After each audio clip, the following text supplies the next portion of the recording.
안녕하세요. 저는 30대 후반의 남자입니다. 제가 이곳에 사연을 적게 된 이유는 제가 겪은 일에 대해 하소연을 할 곳이 조금 필요하기 때문입니다. 이렇게 글을 써서 제 이야기를 해보는 것이 처음이라 많이 서툴겠지만 잘 부탁드립니다. 조금 긴 이야기가 될지 모르겠지만 제 이야기를 한번 들어봐 주세요. 저는 제 입으로 이런 말을 하기엔 조금 그렇지만 잘생겼습니다. 쌍꺼풀이 진하고 키가 큰 편이거든요. 학창시절부터 제 얼굴 한번 보겠다고 교문의 다른 학교 여학생들이 줄을 섰던 적도 있었어요. 조금 과장을 하면 트럭으로 몇 트럭은 될 정도로 말이에요.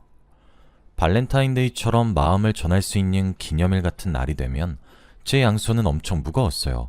그 정도로 인기가 많았습니다. 나중에 알고 보니 잘생겼다고 자자하게 소문이 났더라고요. 길을 걸어가다가 연예인 해볼 생각 없냐고 캐스팅도 여러 차례 받기도 했어요. 저는 남고 출신이었는데 그런 인기를 다른 학생들이 많이 부러워했고 시기하곤 했습니다. 하지만 정작 당사자인 저는 그런 인기를 즐길 여유는 없었어요. 연예인이 되고 싶었지만 포기해야 했고 예쁜 여학생과 데이트를 하고 싶었지만 그럴 수가 없었습니다. 왜냐하면 우리 집이 정말 많이 가난했거든요.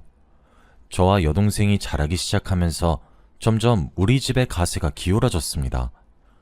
처음엔 저도 아파트에 살았던 것 같은데 빌라로 이사를 가고 주택으로 이사를 가고 그러다 중심가에서 점차 벗어나기 시작했고 사는 곳의 질이 점점 낮아지기 시작했죠. 그럴 수밖에 없었던 이유는 제 여동생 때문이었습니다. 저에겐 6살 어린 여동생이 있어요. 여동생은 4살이란 어린 나이에 갑자기 심장을 움켜쥐고 쓰러지게 되었고 이후 평생 침대에 누워서 지내게 되었죠. 알고 보니 여동생은 심장 관련 희귀질환에 걸려버리게 되었더군요. 여동생은 선천적으로 심장이 남들보다 조금 다르게 태어났습니다. 그래도 일상생활에 지장이 없는 정도였었는데 갑자기 심장이 급격히 안 좋아지게 되었고 쓰러지게 된 거였어요. 아무도 원인을 몰랐어요. 여동생이 갑자기 왜 그렇게 아프기 시작했는지에 대해서 말이에요. 어머니는 본인이 뭘 잘못 먹여서 애가 그렇게 된 거라고 자책하셨고 아버지도 세상이 무너진 표정을 지으셨어요. 당시 제가 10살 정도 되었을 때라 생생히 기억이 나요. 추상이라도 난 것 마냥 부모님께서 울었거든요. 그때 저희 집은 막 부자처럼 사치를 하며 살 수 있을 정도는 아니었지만 적당히 넉넉한 정도였어요. 하지만 여동생의 심장이 문제가 생기게 되면서 땅도 팔고 건물도 팔고 집도 팔며 병원비를 충당했습니다. 여동생은 한번 아프기 시작하면서 상태가 엄청 나빠졌는데 그럴 때마다 생사를 오가곤 했습니다. 언제 심각해질지 몰랐고 발작이 시도 때도 없이 일어나곤 했죠. 저희 어머니는 거의 미쳐가셨던 것 같아요. 그때부터 부모님은 여동생에게 매달리기 시작했어요. 일단 애를 어떻게든 살려야 하니까요. 1년에 긴급 수술을 하는 것은 기본이었고 그게 대수술인 경우도 비일비재했습니다. 어머니는 여동생 병간호를 위해 일을 그만두고 여동생 옆에 24시간을 붙어 지내야 했고 저희 아버지는 생활비와 병원비 그리고 수술비를 대기 위해 회사 일이 끝나고 난 뒤 대리운전도 하셨죠. 어렸던 저는 항상 누군가에게 맡겨졌거나 외로움을 탔던 기억이 있어요. 그래서 여동생을 원망하기도 했었어요. 그런데 그 생각도 하지 않게 되었습니다. 오랜만에 퇴원해서 집으로 돌아온 여동생은 제게 귀엽게 웃으며 안겨들었던 볼살이 통통했던 모습은 온데간데 없었고 새하얗게 질린 얼굴로 겨우 미소만 띄울 수 있을 정도로 마르다 못해 야위어서 돌아왔거든요. 그러면서 제게 오랜만이라고 깨르르 웃었는데 어렸지만 그때 죽음에 대한 공포를 알게 되었던 것 같아요. 제가 점점 자라면서도 여동생의 건강은 별로 달라지지 않았어요. 조금 괜찮아서 나아지고 있구나 싶다가도 순식간에 악화되기를 반복했죠. 저희 집은 점점 가난해졌어요. 빚이 생기기 시작했고 점차 생활고가 찾아오게 되었죠. 그럴 수밖에 없었어요. 1년에 여동생이 수술만 몇 번을 하는데 그걸 아버지 외벌이로 감당하기 힘들었을 테니까요. 그래서 저도 생계에 뛰어들어야 했습니다. 고등학교에 입학하게 되면서 아르바이트를 시작했어요.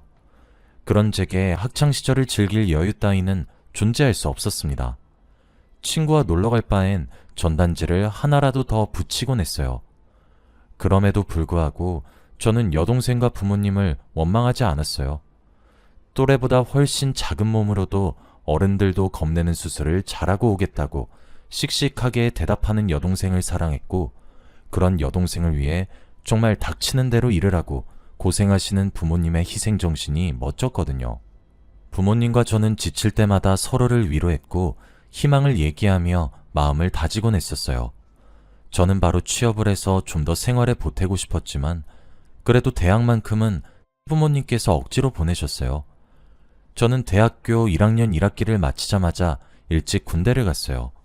그리고 복학한 학교에서 지연 씨를 만나게 되었습니다. 지연 씨는 유난히 제 얼굴을 좋아했습니다.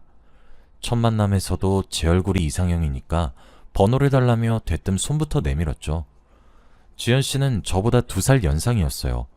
그리고 우리 학교의 엄청난 유명인사더라고요. 지연 씨는 제가 다니는 학교의 의대에 우수한 성적으로 입학한 의대생이었고 대대로 의사인 집안의 막내딸이었어요. 졸업을 하면 아버지와 어머니가 운영하는 병원을 물려받는 그런 다른 세상의 사람이었죠. 저는 그런 지연 씨의 대시가 부담스러웠고 계속 피해 다녔습니다. 하지만 그럴 때마다 쥐를 잡듯 저를 찾는 지연 씨가 웃겼고 또 그렇게 어떻게든 절 찾아내는 것도 신기했어요. 그렇게 저도 지연 씨에게 점점 호감을 가지기 시작했고 연애를 하게 되었죠. 지연 씨는 제가 가진 것이 없다고 해도 싫어하지 않았어요. 저는 지연 씨와 교제를 하기 전 제 사정을 모두 말했죠. 아픈 여동생이 있고 여유도 없다고, 돈을 벌어야 해서 나랑 만남을 이어가도 우선순위는 가족일 거라고, 지연 씨는 뭐든 상관이 없다고 이야기를 하더라고요. 그렇게 꽤 오랜 시간을 만났습니다. 저는 그 사이 시간이 지날수록, 해가 바뀔수록 제 부모님도 나이를 먹으실 거란 사실을 깨달았어요. 지금이야 아버지가 정정하게 돈을 벌고 저도 아르바이트를 해서 상당한 돈을 보태고 있으니 상관없지만 아버지가 회사 일을 하지 못하게 되는 경우가 오면 제가 올고지 감당해야 된다는 사실을 깨달았죠. 사람 일이 어떻게 될지도 모르는데 계속 이렇게 현상 유지만 할 수 없다는 생각이 들더라고요. 저희 부모님은 심지어 여동생한테 집중하느라 노후 준비도 안 되어 있었고요. 그래서 당장 조금 형편이 모자랄지라도 미친 듯이 공부를 해야 되겠다고 생각했어요. 제가 그래도 머리가 그리 나쁜 편은 아니었거든요. 결국 노력 끝에 알아주는 공기업에 취직했습니다. 저는 취업 이후에도 야근에 특근에 벌 수 있을 만큼 최대한 벌었어요. 확실히 제가 좋은 곳에 취업을 하니까 저희 집도 숨통이 약간 트이더군요. 하지만 숨통이 조금 트일 뿐 여유로워지진 않았어요. 그러던 와중 지연 씨도 졸업하고 부모님의 병원에서 일을 하기 시작했습니다. 지연 씨는 좋은 여자였습니다. 제가 가난해도 이해해 주었고 저를 끝까지 응원해 주었거든요. 가끔 제가 가족에게 집중해서 종종 서운해하긴 했지만 그래도 절 많이 사랑해 주었어요. 제가 많이 부족해서 좋은 것 하나 사주지 못했어요. 저보다 가진 것이 많았던 지연 씨가 제게 사주기만 했었죠. 항상 받기만 해서 너무 미안했습니다. 어딜 가도 대접받으면서 공주처럼 살 텐데 가진 거 없는 저를 만나 고생만 하는 것 같아서요. 그러던 어느 날이었죠. 지연 씨가 제게 프러포즈를 하더군요. 결혼하고 싶다고 말이에요. 당연히 저도 좋은 여자인 지연 씨를 사랑했기 때문에 결혼이 하고 싶었습니다. 하지만 저도 염치가 있죠. 한쪽이 기운 것도 아니고 폭삭 내려앉은 수준의 결혼은 지연 씨가 불행하기만 할 것 같았어요. 엉엉 울면서 미안하다고 거절했어요. 하지만 지연 씨는 끝까지 제가 들고 있는 짐을 같이 들어주겠다고 하더라고요. 함께 짐을 나누자고 하면서요. 그 말에 염치 없이 그러자고 고개를 끄덕였습니다. 제 예상과 달리 지연 씨네 부모님은 절 거세게 반대하지 않았어요. 지금 생각해보니 지연 씨가 귀하게 얻은 늦둥이의 막내딸이라서 그런지 지연 씨 고집을 못 이겼던 것 같아요.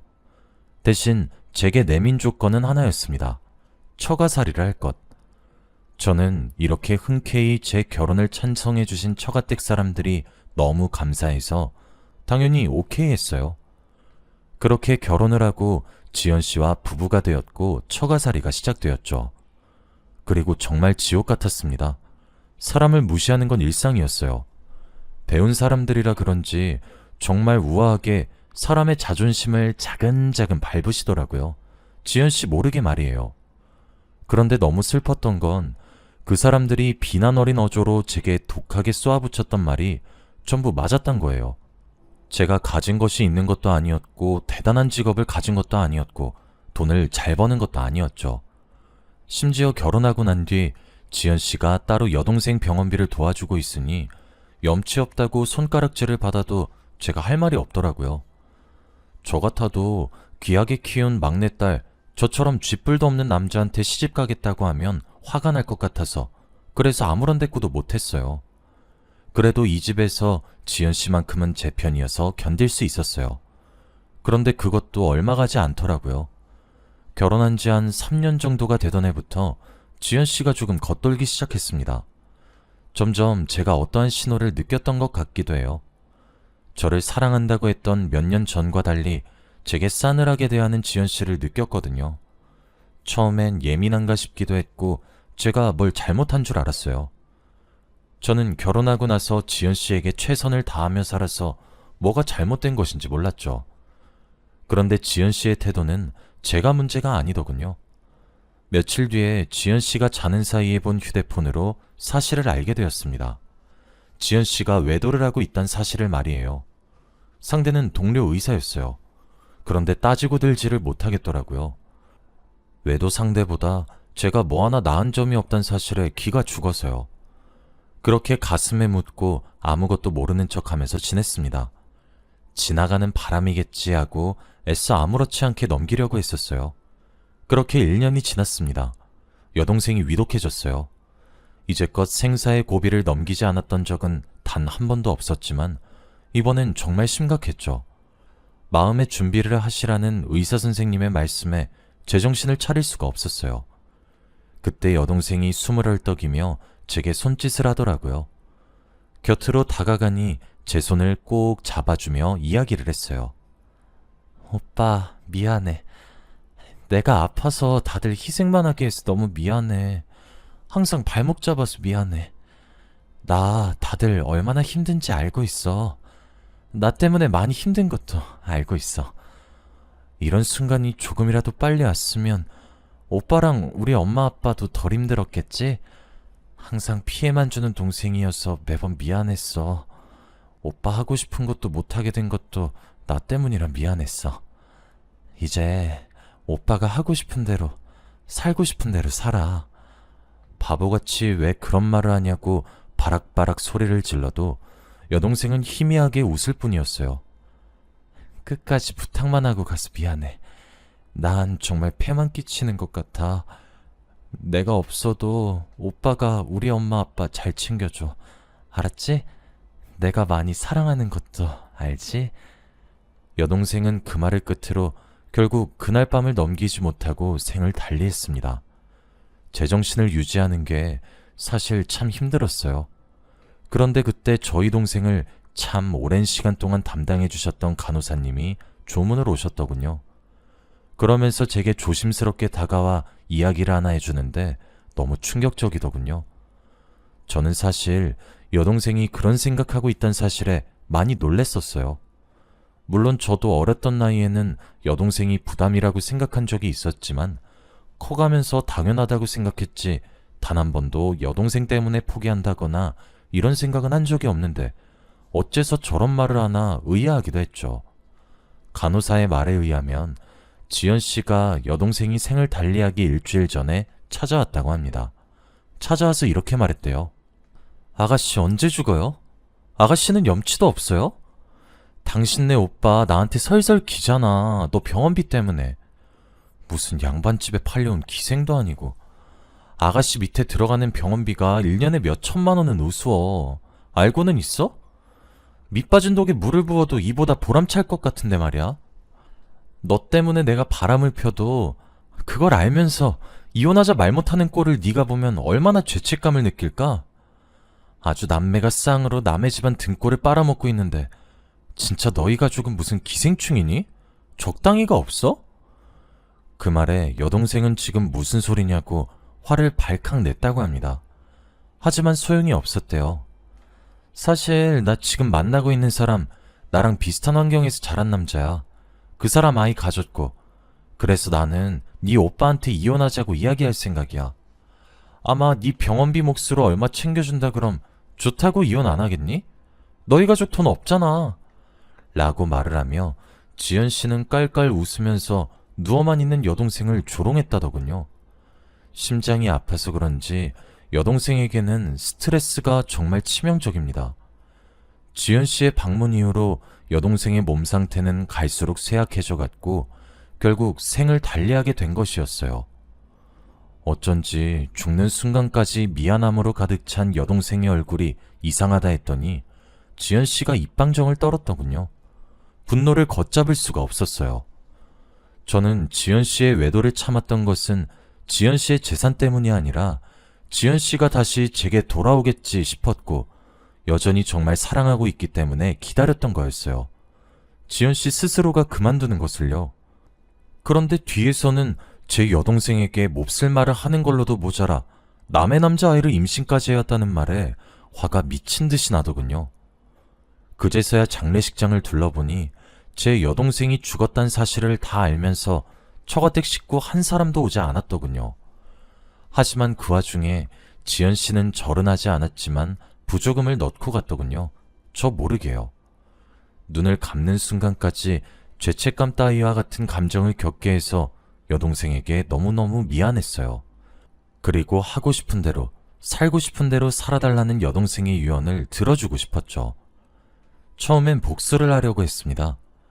하지만 몇 날 밤을 고민한 끝에 저는 결정을 바꿨습니다. 그냥 지연 씨에게 이혼을 요구하기로 했어요. 복수를 하기엔 제가 너무 많은 일을 겪어 많이 지친 상태였어요.